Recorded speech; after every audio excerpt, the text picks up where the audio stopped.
Ukoliko Kosovo ne dobije stolicu u Ujedinjenim nacijama, male su šanse da se ikakav sporazum između Beograda i Prištine postigne, kaže bivši američki diplomata James Hooper.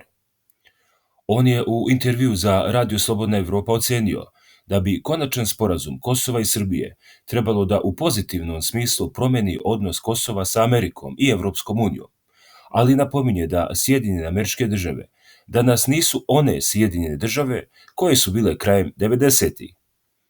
Na pitanje da prokomentariše pominjanje promjena granica na Balkanu, o čemu su svako na svoj način govorili predsjednici Srbije i Kosova, Hooper ističe da bi ljudi na Kosovu trebalo da priđu tome hladne glave i bez emocija, odnosno da shvate da se o tome govori u okviru dolaska do konačnog sporazuma.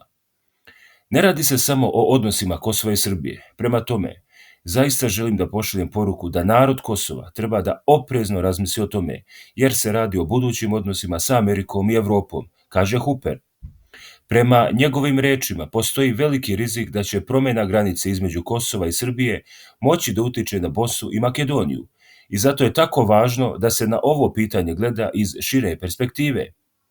Međunarodna zajednica treba da bude uključena. Veoma je važno da međunarodna zajednica pokaže posvećenost rezultatu tome o čemu će se postići dogovor.